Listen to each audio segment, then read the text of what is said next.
ইরফান নামে বুয়েটের একজন ছেলে, যে কিনা ক্যারিয়ারে চরম সাকসেসফুল।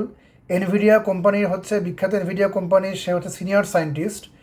সে মারা গেল 2 দিন আগে, এবং বোঝা গেল যে পারিবারিক দ্বন্দ্ব কলহের জেরেই সে আসলে আলটিমেটলি মারা গেছে। এবং এরকম বহু ছেলে অকালে কিন্তু আসলে পারিবারিক কলহের জেরে ঝরে পড়তেছে। শুধু ছেলেই না, অনেক মেয়ের জীবনেও কিন্তু এরকম চরম পরিণতি কিন্তু ওয়েট করতেছে বা অলরেডি কিন্তু হয়েছে। দেখেন, আমি মনে করি কি জানেন, একজন মানুষের জীবনে দুইটা অ্যাসপেক্ট থেকে ডিজাস্টার আসে। নাম্বার ওয়ান হচ্ছে কোনো ধরনের অ্যাক্সিডেন্ট, মানে ফিজিক্যাল অ্যাক্সিডেন্ট। আর নাম্বার টু হচ্ছে বিয়ে। এই দুটো উপায়ে মানুষের লাইফে মেজর অ্যাক্সিডেন্টগুলো আসলে হয়ে থাকে। তারপরেও যখন আমরা লাইফ পার্টনার সিলেক্ট করি, আমরা হয়ে চরম উদাসীন। আমরা কোনো প্রফেশনালের হেল্প নেই না। আমরা মনে করি আমরা নিজেরাই বাঘা বাঘা।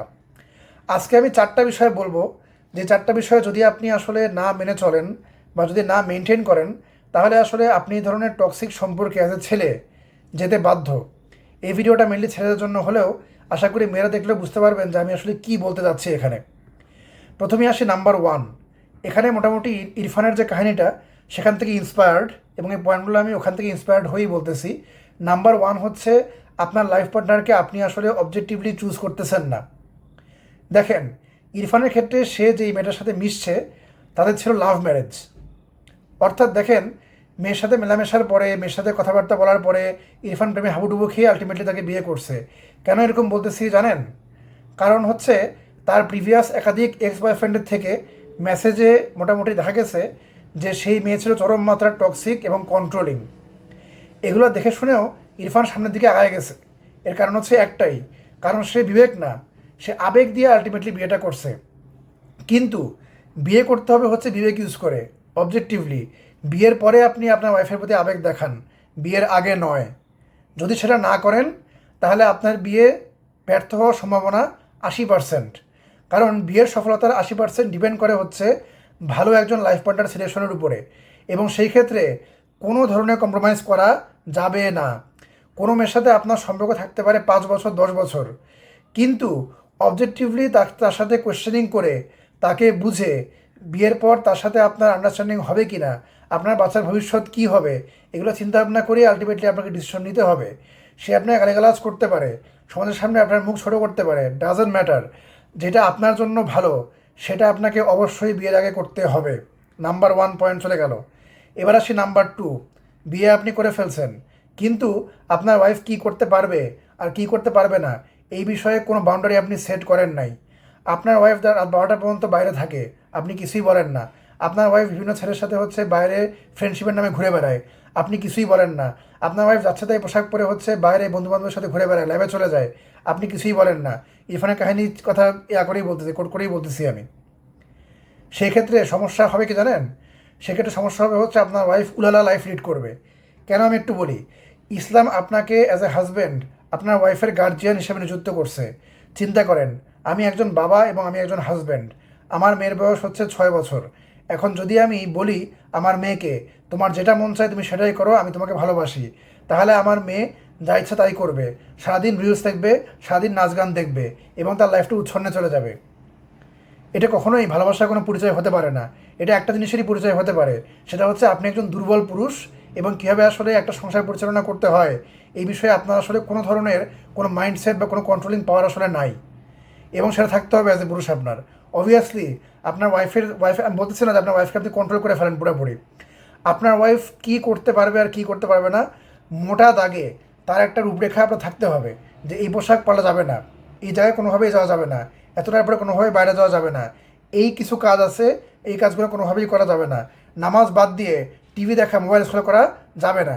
এরকম কিছু বেসিক বাউন্ডারি আপনার সেট করতেই হবে, তাহলে আপনি পুরুষের পর্যায়েই পড়েন না। নাম্বার 3-এ আসি। নাম্বার 3 অনেক পুরুষই আছে, সে চিন্তা করে যদি আমার ওয়াইফকে আমি প্রিন্সেস ট্রিটমেন্ট দেই, তাহলে নিশ্চয়ই আমার ওয়াইফ আমাকে অনেক ভালোবাসবে। এখন প্রিন্সেস ট্রিটমেন্ট কি? প্রিন্সেস ট্রিটমেন্ট সেই ট্রিটমেন্ট যেখানে আপনার ওয়াইফের কোনো রেসপন্সিবিলিটিই নাই। অর্থাৎ না ঘর কা না বাহার কা, কোনো দিক দিয়ে সে আসলে কোনো রেসপন্সিবিলিটি বহন করতেছে না। অনেক ছেলে আছেন যে ক্যারিয়ার ওরিয়েন্টেড মেয়েকে বিয়ে করেন। মেয়ে ক্যারিয়ার ওরিয়েন্টেড, সারাদিন বাইরে জব করে বা ল্যাব ওয়ার্ক করে বা পিএইচডি করে। যদি আমি জিজ্ঞেস করি যে ভাইয়া আপনার ওয়াইফ তো অনেক কাজ করে বাইরে, সেটা বুঝলাম, কিন্তু সংসারের ইকোনমিতে সে কত পার্সেন্ট কন্ট্রিবিউট করতেছে? ভাইয়া বলবে যে না না, সে তো ইসলামিক্যালি কন্ট্রিবিউট করতে আসলে বাধ্য না। তাহলে আমার কোশ্চেন হচ্ছে, তাহলে তার কাজটা কী? তাহলে কাজটা কী? সে সংসারের কাজও করে না, সে বাইরের কাজও করে না, বাইরের কাজ করে সে বাসায় কোনো টাকা দেয় না, সে তাহলে সংসারে তার কন্ট্রিবিউশনটা কী? আবার অনেক ওয়াইফ আছে যারা ক্যারিয়ার ওরিয়েন্টেড না, বলে যে আমার ওয়াইফ ফ্যামিলি ওরিয়েন্টেড। তা আমি তাকে জিজ্ঞেস করি ফ্যামিলির সব কাজ কি তাহলে সে করে ঠিক মতন? বলে যে ভাই করে মোটামুটি। বলে যে ভাইয়া আপনি কি প্রত্যেক দিন আপনার যে লাঞ্চ ডিনার রেডি পান? বলে যে ভাইয়া ওই একদিন রান্না করে সপ্তাহে, বাকি 7 দিন বাসি খাবার খাই। তাহলে আপনার ওয়াইফ কিসের ফ্যামিলি ওরিয়েন্টেড? আপনার ওয়াইফ তো কোনো কাজই করে না ফ্যামিলির। দেখেন, যারা এই ধরনের কাজ করছেন তাদের জন্য একটা কথা বলি, সেটা হচ্ছে যদি আপনার ওয়াইফ ফ্যামিলিতে কন্ট্রিবিউট না করে, তাহলে আসলে আপনার ওয়াইফ গ্র্যাজুয়ালি আসলে আপনার ফ্যামিলিকে ওন করবে না। আপনার ফ্যামিলির যে উন্নতি হচ্ছে, এই উন্নতির পথে যে আসলে তার একটা বড় অবদান আছে, এটা সে কোনোদিন ফিল করবে না। এবং যদি সে ফিল না করে, তাহলে সে আপনার সন্তানের প্রতি বা আপনার ফ্যামিলির প্রতি দিন দিন উদাসীন হয়ে পড়বে এবং সামান্য ঝড়াঝড়ির মধ্যেই আপনার সংসারটা বিচ্ছিন্ন হয়ে যাওয়ার উপক্রম হবে। এই কথাগুলো ভাইরা মনে রাখবেন। এবার 4 নাম্বার এবং লাস্ট পয়েন্টে আমার আসি, সেটা হচ্ছে আপনার ওয়াইফই আপনার সংসারে সব কিছু কন্ট্রোল করে। দেখেন, ইসলাম কিন্তু আসলে ফাও কাজে আসে নাই, কিছু একদম গোল্ড কথাবার্তা বলছে ইসলাম। যেমন ইসলাম বলে যে পরিবার এবং রাষ্ট্র, কোনটা পরিবার এবং রাষ্ট্র, এই দুইটা ক্ষেত্রের কন্ট্রোল বা লিডারশিপ কোনো একজন মেয়ের হাতে ইসলাম ন্যস্ত করে নাই। তার মানে জাতির নেতৃত্ব এবং সংসারের নেতৃত্ব দেওয়া মুমিন নারীদের জন্য হচ্ছে সম্পূর্ণরূপে হারাম। কেন হারাম সেটা একটু বুঝাই বলি। দেখেন, আমরা বলি ডেমোক্রেটিক কান্ট্রি, কিন্তু দেখেন আমেরিকার মতো একটা দেশে, সেখানেও কিন্তু কার সাথে আমেরিকা যুদ্ধে যাবে, কে থাকবে কে থাকবে না, ইমিগ্রেশন ল কী হবে, সব ট্রাম্পের কথাই হয়। ঠিক সেরকম পরিবারের যে কর্তা, পরিবারের যে নিয়ন্ত্রক, তার কথাই কিন্তু আলটিমেটলি পরিবারের সব কিছুই মোটামুটি হয়। কাজেই পরিবারের কর্তা কিন্তু পরিবারের ক্ষেত্রে মোটামুটি ডিসিশন পাওয়ার 100%। এখন এই পাওয়ারটা আপনি যখন কোনো মেয়েকে দিবেন, তখন সে পুরোপুরি পাগল হয়ে যাবে, কারণ মেয়েদেরকে আল্লাহ ইমোশনাল করে তৈরি করছে।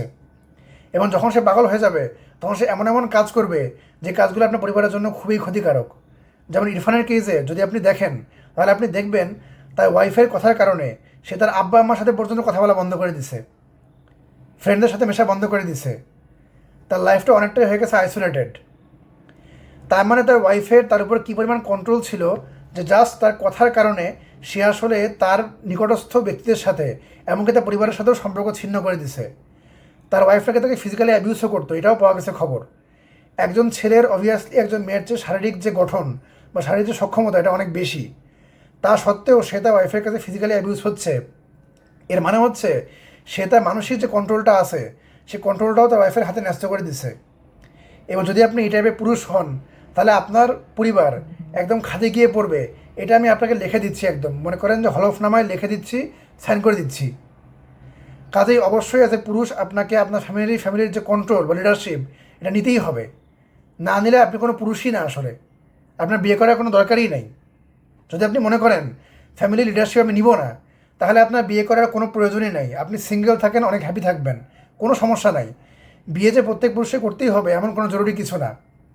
মনে রাখবেন, একটা সিঙ্গেল লাইফ একটা ব্যাড ম্যারেজের চেয়ে অনেক অনেক অনেক উত্তম। আর একটা ম্যারিড লাইফ, যেটা ভালো ম্যারিড লাইফ, সেটা আবার সিঙ্গেল লাইফের চেয়ে উত্তম। কাজে যদি আপনি মনে করেন যে একটা ভালো ম্যারিড লাইফে যাওয়ার মতন ক্যাপাবিলিটিস অ্যাজ এ পুরুষ আপনার মধ্যে নাই, then stay single, don't go for marriage. আর মনে রাখবেন আরেকটা কথা, ক্যারিয়ার সাকসেস এবং marriage success not the same thing bro, not the same thing, completely different ball game. দুটো বিষয়ের জন্য দুটো ভিন্ন ভিন্ন স্কিলসের দরকার পড়ে। কাজে যদি আপনি মনে করেন যে আমি ক্যারিয়ারে সাকসেসফুল, তাই বাই ডিফল্ট আমি বিয়েতে সাকসেসফুল হব, ইউ আর রং। যদি আপনার কনফিউশন হয়, তাহলে যারা এখানে প্রো, তাদের সাথে আপনি আলাপ করেন, বা আপনার মুরব্বীদের সাথে আপনি আলাপ করেন, আলাপ করে শেখেন যে কীভাবে বিষয়গুলো আসলে মেনটেন করতে হয়। খাওয়ারামি করেন না। এরকম বহু খাওয়ারা দেখছি যাদের ম্যারেজ লাইফ সুখের না। বহু বইটিয়ান ছেলে আছে, মানে সমাজের কথা শুনে, পরিবারের কথা শুনে, ফ্যামিলি স্ট্যাটাস মেনটেন করতে গিয়ে এমন একজন মেয়েকে বিয়ে করে যেই মেয়ে তার লাইফে আসলে কোনো ভ্যালুই অ্যাড করে না। সে শুধুমাত্র তার ট্রফি ওয়াইফ। ছেলে বইয়ের টিচার, কাজেই তাকে তার ওয়াইফও হইতে হবে হচ্ছে একজন ইঞ্জিনিয়ার, পাবলিক বিশ্ববিদ্যালয়ের ইঞ্জিনিয়ার। কিন্তু সেই মেয়েকে আদৌ সেই ছেলের লাইফে কোনো ভ্যালু অ্যাড করে কি না, এই বিষয়ে তার কোনো খবরই নাই। তাই কোয়েশ্চেন করলেও সে আমতামতে পারে, কিছুই কইতে পারে না। তো এই ছিল মোটামুটি আজকের ভিডিও। ইরফানের বিষয়ে কথা বলার কোনো ইচ্ছা আমার ছিল না, বা তার পুরো কাহিনী আমার বিশ্লেষণ করার কোনো ইচ্ছা আমার নাই। কিন্তু সত্যি বলতে ভাইয়েরা, এই কাহিনী থেকে কী শিক্ষা আপনারা নিতে পারেন, এই বিষয়ে তাদের ভিডিওটা বানানো। Pre marriage counselling, post marriage counselling, matchmaking service, biodata তৈরি করে দেওয়া, সব ধরনের বিয়ে রিলেটেড সার্ভিস আমরা দিয়ে থাকি। যদি আপনারা আগ্রহী হন তাহলে অবশ্যই আমাদের মেসেজ করবেন। ধন্যবাদ সবাইকে, আসসালামু আলাইকুম।